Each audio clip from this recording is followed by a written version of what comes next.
ये आकाशवाणी है। कार्यक्रम मंथन में प्रस्तुत है हिमालय क्षेत्र में भूमि धसाव की स्थिति पर चर्चा। इसमें भाग ले रहे हैं राष्ट्रीय आपदा प्रबंधन संस्थान में भू मौसम संबंधी जोखिम प्रबंधन और साइबर DRR प्रभाग के प्रमुख डॉक्टर सूर्य प्रकाश और आकाशवाणी संवाददाता कमल कुमार प्रजापति।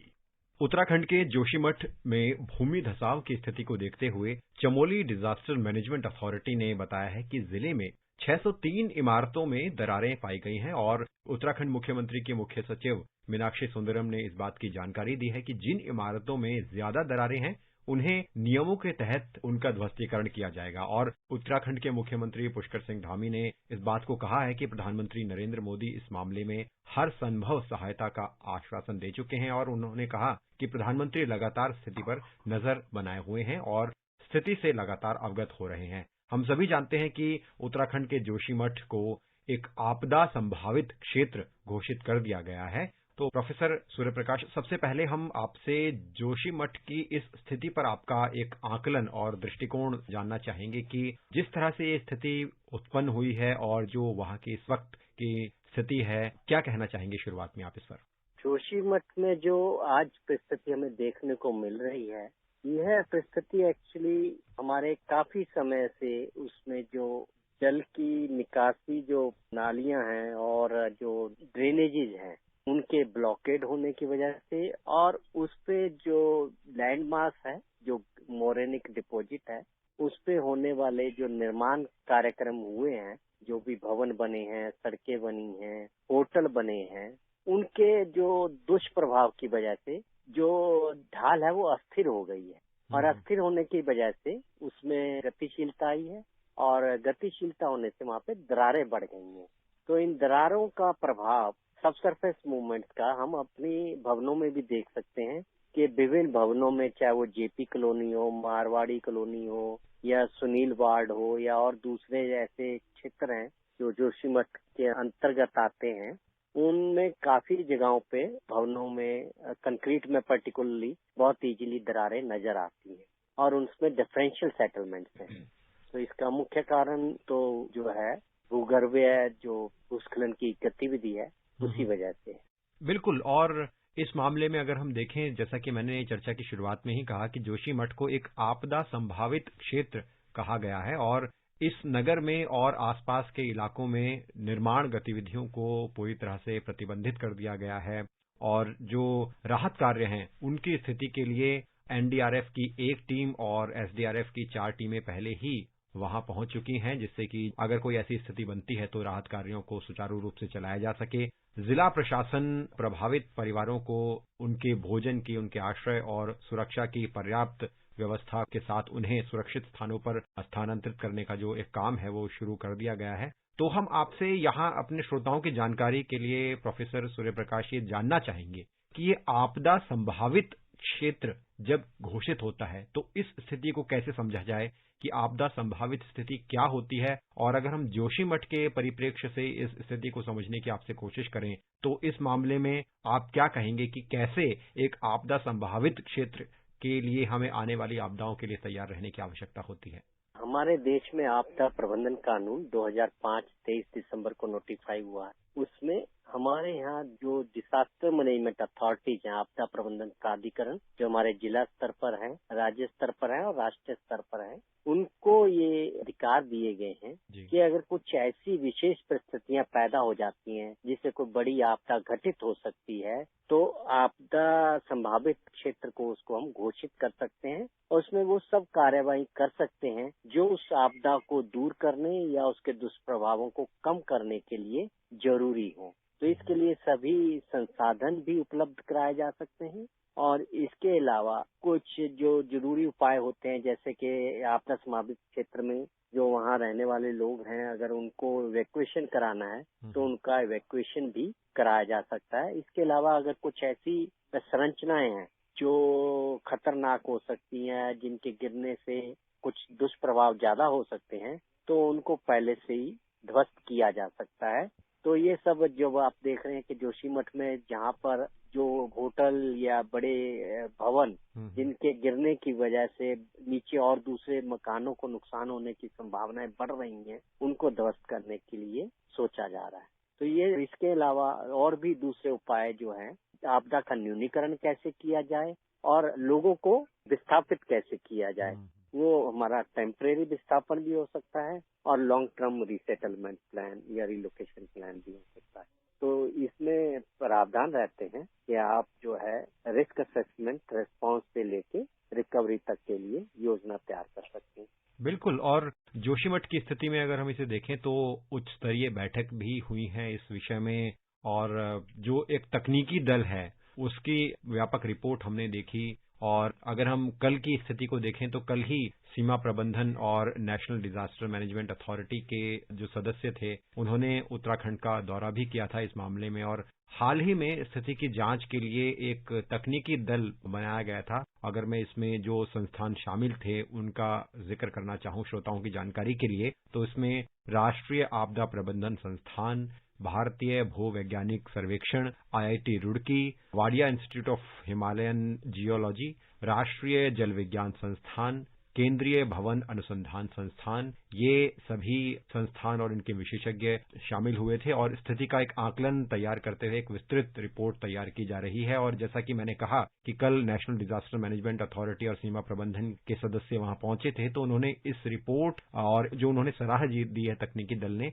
उसका विश्लेषण पूरा किया है। और इस भूमि धसाव की स्थिति के लिए जो short term, long term, mid term actions बनाए जाने की आवश्यकता है, उस पर अब तेजी से काम किया जा रहा है। तो अभी आपने जैसा कि एक्शंस की बात की, तो इसको हम थोड़ा विस्तार से आपसे समझना चाहेंगे कि जब ऐसी स्थिति बनती है तो ऐसे में इन तकनीकी संस्थाओं का रोल कितना बड़ा हो जाता है, मैनेजमेंट अथॉरिटीज का रोल कितना बड़ा हो जाता है, और कैसे इन क्षेत्रों के लिए व्यापक लॉन्ग टर्म और शॉर्ट टर्म और मिड टर्म स्ट्रेटेजीज को तैयार करने की आवश्यकता है। जो तकनीकी संस्थाएं हैं उनकी कुछ विशेषताएं होती हैं कि वो एक खास क्षेत्र में उनकी कुछ उपलब्धियां होती हैं, उनको तकनीकी जानकारियां होती हैं। जैसे कि विभिन्न संस्थाओं का आपने जिक्र किया, उनमें हर एक को एक विशेष कार्य करना है। जैसे राष्ट्रीय जल विज्ञान संस्थान जो है, वो पानी कहाँ से आ रहा है, कौन सा स्रोत है, किस रास्ते से जा रहा है, कैसे निकाला जा सकता है और कितना उसका मात्रा है, ये सब की जांच पड़ताल और किस क्वालिटी से है, किस तरह से उसको कंपेयर किया जा सकता है। तो इन सब की जो स्टडीज है वो राष्ट्रीय जल विज्ञान संस्थान करेगा। ऐसे ही IIT रुड़की, उनका भू तकनीकी की विशेषता है, तो भू तकनीकी जानकारी जमीन के बारे में वो उनको देंगे। और इसके अलावा जो दूसरे संस्थान हैं जैसे CBRI है, वो उनको भवनों में क्या परिस्थिति है, दरारों के बाद कितने क्षतिग्रस्त हैं, तो इस सब की जो जानकारियां ये विभिन्न तकनीकी संस्थान देंगे। इसी तरह से जो Wadia institute of Himalayan geology है, वो साइस्मिक सर्वे करेंगे और वहां से भूकंप के दृष्टिकोण से और दूसरे जियोफिजिकल मेथड के जरिए बताने की कोशिश करेंगे कि वहाँ की कंडीशन कैसी है। तो विभिन्न संस्थाओं के पहलू विभिन्न को एक साथ लेते हुए और पूरी परिस्थिति को समझते हैं कि वहाँ पे प्रोसेस एक्चुअल में क्या हो रहा है और उसका प्रभाव क्या होने वाला है। ये सिर्फ न के वर्तमान का आंकलन करेंगे, परंतु भविष्य में भी कैसा होने की संभावना है, क्योंकि आगे 2-4-6 महीने में हमारा मानसून भी आ जाएगा और परिस्थिति कभी भी बदतर भी हो सकती है। तो ये सब भी संभावनाओं की जानकारियां उपलब्ध कराई जाएंगी। जब हमें कारण समझ में आ जाएंगे तो उसके फिर हम समाधान के लिए काम करेंगे। तो यही संस्थान हमारे समाधान के लिए भी कार्य करते हैं। तो इस तरह से इन विभिन्न संस्थानों को एकीकरण करते हुए और इनके जो सुझाव आएंगे वो राज्य सरकार उनको इम्प्लीमेंट करने की कोशिश करेगी। और एक जानकारी मैं और आपको देना चाहूंगा कि यहाँ पर जब आपने विभिन्न संस्थानों का जिक्र किया है, तो राष्ट्रीय स्तर से भी राष्ट्रीय आपदा प्रबंधन प्राधिकरण से, राष्ट्रीय आपदा प्रबंधन संस्थान और राष्ट्रीय आपदा प्रबंधन मोचन बल से, तीनों से भी एक पूरी टीम गई थी हमारी और उन्होंने भी उस टीम के साथ पूरा इंटरेक्ट किया है और अपने सुझाव उनको प्रस्तुत किए हैं और सहयोग दे रहे हैं। निश्चित रूप से। प्रोफेसर सूर्य प्रकाश, एक उच्च स्तरीय बैठक में प्रधानमंत्री के प्रधान सचिव ने कुछ अपने सुझाव प्रस्तुत किए थे, अपनी बातें रखी थी, उन पर भी मैं आपका नजरिया जरूर चाहूंगा। जैसे कि उन्होंने कहा था कि ऐसी स्थिति में एक समयबद्ध पुनर्निर्माण योजना तैयार करने की बहुत जरूरत है आगे आने वाले समय में। और उन्होंने ये भी कहा था, क्योंकि आपने भी जैसा कि कहा कि एक सिस्मिक जोन है हिमालयन क्षेत्र, और खासतौर पर उत्तराखंड के ऐसे क्षेत्र, तो उसमें भूकंप की निरंतर निगरानी की बहुत जरूरत है। और एक अहम बात जो उन्होंने कही थी, जिस पर मैं आपका विचार चाहूंगा, कि ये एक मौका है जब हम जोशीमठ के लिए एक संवेदनशील शहरी विकास की योजना तैयार करने की ओर बढ़ें। तो इन बातों को आप कैसे देखते हैं जो प्रधान सचिव ने रखी थी उच्च स्तरीय बैठक में? आपने बहुत ही अच्छी बात कही है। ये जो मीटिंग की आप बात कर रहे हैं, उसमें मैं भी उपस्थित था।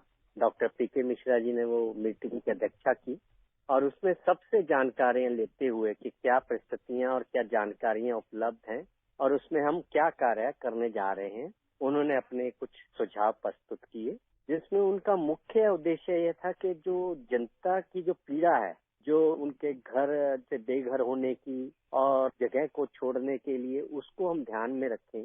और सर्दी का मौसम है, घर से बाहर रहना बहुत मुश्किल काम होता है, समय को भी देखें और जितनी जल्दी हो सके हम कुछ अच्छे उपाय करें।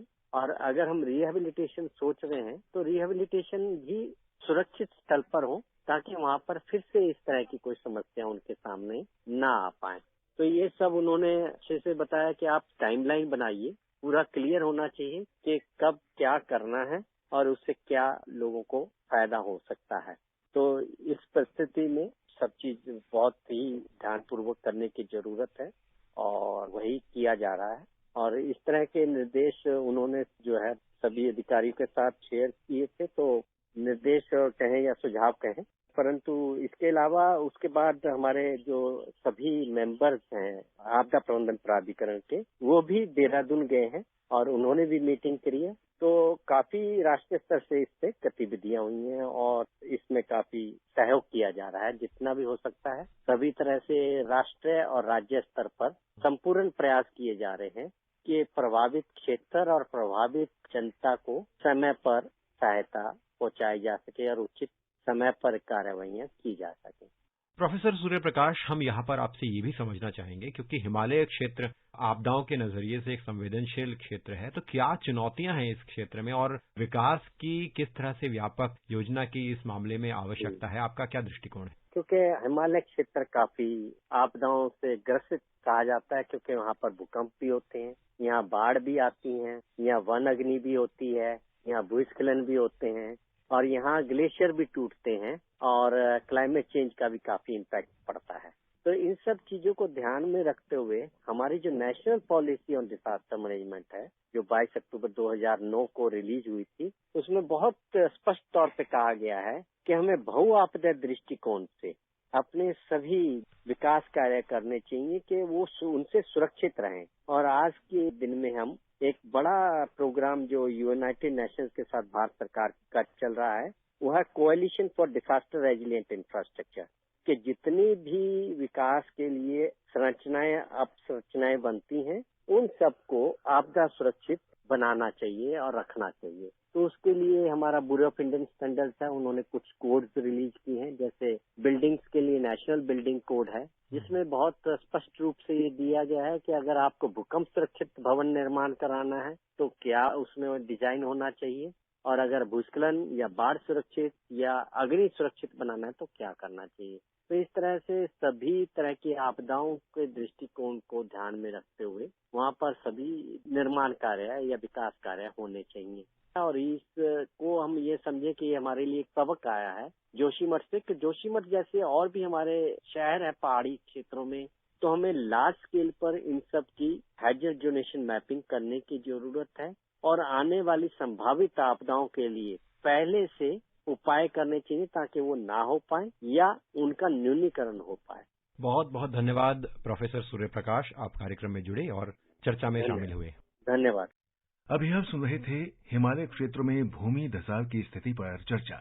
इसमें भाग ले रहे थे राष्ट्रीय आपदा प्रबंधन संस्थान में भू मौसम संबंधी जोखिम प्रबंधन और साइबर DRR प्रभाग के प्रमुख डॉक्टर सूर्य प्रकाश और आकाशवाणी संवाददाता कमल कुमार प्रजापति। ये कार्यक्रम आकाशवाणी के समाचार सेवा प्रभाग द्वारा प्रस्तुत किया गया। इसे आप हमारे mobile app news on AIR और YouTube channel news on AIR official पर भी सुन सकते हैं। इस कार्यक्रम के संबंध में अपनी प्रतिक्रिया आप हमें ईमेल कर सकते हैं। पता है airnsgtalks@gmail.com। ये कार्यक्रम फिर से सुनने के लिए लॉग इन करें हमारी वेबसाइट newsonair.gov.in।